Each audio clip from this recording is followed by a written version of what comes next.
aujourd'hui le 335e journal de bord. Jean-Marie Le Pen, bonjour. Bonjour. Alors un dernier sondage IFOP de cette semaine place le Front National en tête des élections européennes à venir avec 24% des voix et surtout le considère comme premier parti politique français. Que cela vous inspire-t-il ? Écoutez, une hirondelle ne fait pas le printemps, mais elle l'annonce sans doute. Ce sondage demande à être confirmé, bien sûr, encore qu'il traduit un sentiment général qui s'exprime. D'ailleurs, on le voit dans la rue, dans les transports en commun, dans les relations qu'on peut avoir. On voit bien qu'il y a une ouverture qui se fait au fur et à mesure que les Français ressentent très directement, et en particulier au niveau du portefeuille, les conséquences de la politique menée par le gouvernement socialiste, et qui n'a fait que reprendre l'héritage de M. Sarkozy et de ses amis de l'UMP. Bon, alors ce sondage, c'est quand même une nouvelle extraordinaire. Elle est extraordinaire parce que le Front National n'est pas un parti comme les autres. D'abord, il ne dispose pas des mêmes moyens d'expression. Il n'a pas de journaux, il n'a pas de radio, pas de télévision, et on ne peut pas dire qu'il bénéficie de la sympathie générale de ces milieux-là. Donc c'est contre vents et marées, malgré tout, que le peuple français s'exprime à travers lui, par une sympathie portée au seul mouvement d'opposition vraie, d'opposition réelle, à la politique qui est menée depuis 40 ans dans notre pays. Voilà. Alors, j'espère que les prochains sondages vont le démontrer. J'espère aussi que nos électeurs feront l'effort de venir voter, parce que bien souvent, malheureusement, aux élections européennes, beaucoup de nos électeurs ne viennent pas voter. Alors il faudrait qu'ils confirment cette volonté de lutter contre d'abord cette Europe envahissante et asphyxiante, et puis contre la politique du gouvernement. Et ça, il n'y a pas d'autre moyen que d'aller voter. C'est une élection à la proportionnelle, où vont s'établir en effet les relations entre les différentes forces politiques du pays. Alors un tout autre sondage, Ipsos pour BFM TV, révèle que 54% des Français ne regrettent pas Nicolas Sarkozy. Il semble pourtant déterminé à revenir au devant de la scène politique. Que pensez-vous de ce qui se passe en ce moment à l'UMP, Jean-Marie Le Pen ? Écoutez, je suis assez satisfait de voir que l'ennemi se divise, les rivalités, comme il n'y a pas de contenu politique, n'est-ce pas ? Et que dans le fond, ce parti est un parti social-démocrate de droite, disons, eh bien, il n'y a pour les départager que les querelles de personnes.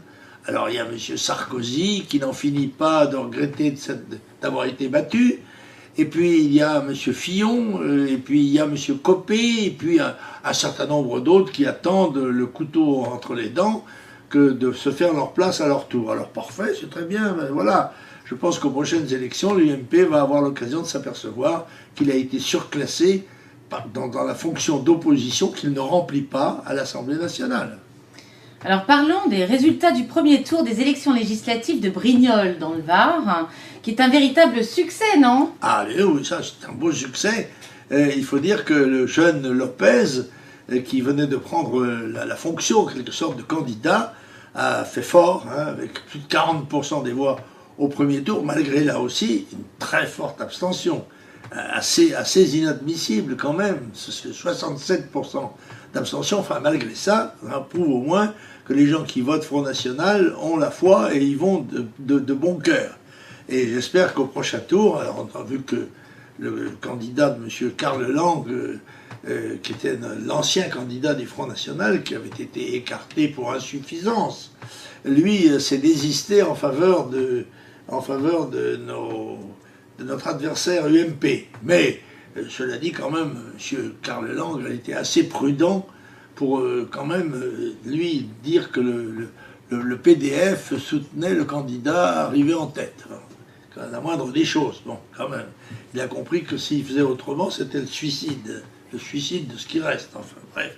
Non, eh bien, écoutez, j'attends dimanche, parce que c'est une élection dont les conséquences vont être très importantes.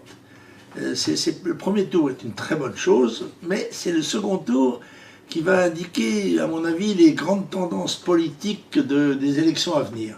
La température au niveau national. Oui. D'accord. Alors Alain Delon déclarait cette semaine dans le journal La Suisse Depuis des années, Le Pen père et fille se battent, mais ils se battent un peu seuls. Là, pour la première fois, ils ne sont plus seuls, ils ont les Français avec eux. Cette déclaration vous étonne-t-elle, Jean-Marie Le Pen?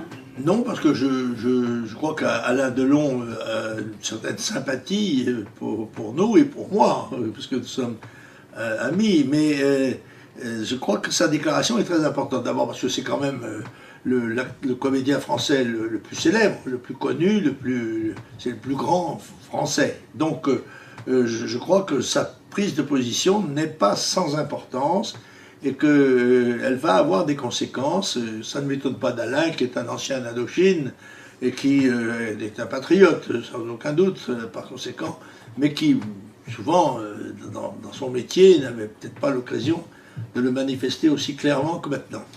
Et ça va peut-être encourager les autres personnalités publiques à ne plus cacher leurs opinions à partir du moment où elles sont en notre faveur. Oui, bah, il y avait déjà quand même les sympathies exprimées par Brigitte Bardot, qui est aussi quand même une des très grandes comédiennes françaises. Et puis, il y a un certain nombre de gens qui, je pense, dans ces milieux-là, pensent comme nous, mais n'osent pas toujours le dire parce qu'elles sont soumises à une censure impitoyable et risquent de subir des conséquences dans leur carrière.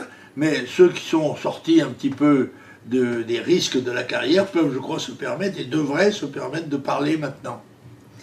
Alors la tournée anti-Front National de Manuel Valls, pensez-vous qu'elle nous desserve?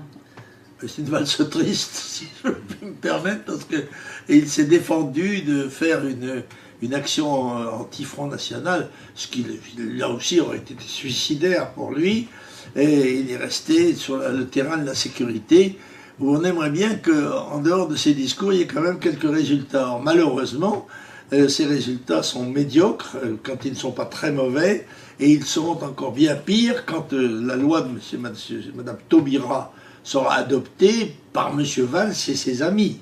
Parce qu'il va falloir à un moment donné, la valse c'est bien, mais la valse à l'endroit, mais la valse à l'envers. Bon. Alors après décision du Conseil d'État, l'ouverture d'une salle de shoot à Paris dans le 10e arrondissement, qui devait avoir lieu hier, n'a pas été autorisée. Le maire socialiste de l'arrondissement criait au scandale. Sommes-nous dans un monde totalement à l'envers? C'est la salle de shoot, c'est pour les footballeurs, ça? C'est l'apprentissage de non Une salle de shoot afin que les drogués puissent en toute sécurité venir se faire leur piqûre avec des seringues propres, etc. C'est très bien, c'est ça, oui, voilà. Et puis pas encore, si j'ose dire. Hein, bon. À l'initiative de Bertrand Delanoë et Anne Hidalgo. C'est bien normal, après tout, on n'est jamais si bien servi que par soi-même. Alors, bon, je crois que le Conseil d'État a mis pour l'instant le holà à cette opération et on attend une loi. Alors, une loi Taubira peut-être, ou une loi Valls, je ne sais pas. Les socialistes étant au revoir provisoirement, eh bien, nous attendrons de voir ce qu'ils sont capables de faire. Quel est votre pauvre con de la semaine, Jean-Marie Le Pen? Ah, écoutez, c'est un socialiste. Et ce socialiste, nonobstant la fonction que je respecte, qui est celle de Premier ministre, eh ça sera M. Ayrault. M. Ayrault, pour une déclaration qu'il a faite sur le Front National n'aime pas la France. Alors, je suis quand même étonné de cette affirmation, car le Front National est composé de patriotes qui non seulement aiment la France, mais en général l'ont prouvé, là où c'est quelquefois le plus difficile et le plus dangereux. Et M. Ayrault, lui, aime la France, mais saignante. Alors là, il est servi, si j'ose dire, compte tenu de la politique que mène son gouvernement et celui de son maître, M. Hollande. Mais je crois qu'il fallait l'épingler de façon à ce qu'il ne récidive pas. Jean-Marie Le Pen, vos lectures? Ma lecture, c'est... Oui, on ne parle pas que de politique, vous voyez, et puis la politique, c'est tout le reste, c'est la vie, la politique. Mais j'ai consacre ma petite critique de la semaine à un gros livre, oui, c'est du sérieux, hein, c'est un livre édité chez Fayard, qui est consacré à Édith Piaf, dont on fête le 50e anniversaire de la mort, puisqu'elle est morte en 1963, n'est-ce pas? C'est un livre de M. Robert Belleret, que je ne connaissais pas, mais qui est agréable à lire, c'est une vie formidable, et ça me conforte dans l'idée, dans le fond, que la poésie n'a jamais autant pénétré le peuple que par la chanson. Et même, c'est vrai que dans les siècles précédents, des poètes illustres, mais cette poésie était l'apanage de minorités cultivées ou se transmettait par le théâtre. Alors que la chanson a une extension considérable et que les poètes, que sont très souvent les paroliers, Pierre Felmême, je le signale pour ceux qui l'ignorent, a écrit 87 chansons. Elle était auteure, comme on dit aujourd'hui, vous savez, auteure. Elle était parolière, elle avait un génie de la chanson, une voix absolument extraordinaire. Cette petite bonne femme sortie, sinon du ruisseau, au moins pas loin de lui, et qui s'est élevée progressivement par force de travail et de sacrifice, parce que si sa vie a été constellée d'amour très visible et assez changeant, n'est-ce pas? Elle avait est-ce que c'est un fort tempérament? Je ne suis pas sûr, un besoin de conquête en tout cas, ou d'être conquise, mais elle a un tableau de chasse, si j'ose dire, particulièrement relevé, qui lui a valu d'ailleurs, ce qui me scandalise moi, de se voir refuser les obsèques religieuses par l'Église de France. Ah oui. Aussi bien par sa paroisse, alors qu'elle était une femme croyante et qui le démontrait en quelque sorte, une femme de foi. Et il faut lui reconnaître un autre mérite, c'est que elle a promu, elle avait un sens c'était une chasseuse de tête, si j'ose dire, qui a sorti toute une série de grands chanteurs, n'est-ce pas, hein, Montand,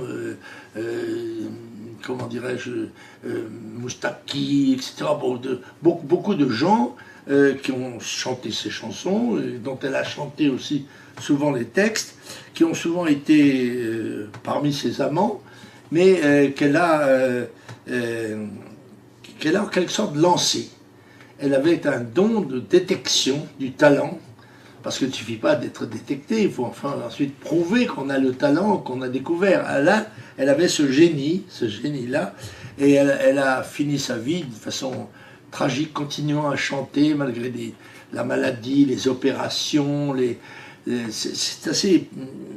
Elle n'était pas pathétique seulement dans ses chansons, elle a été pathétique dans sa vie.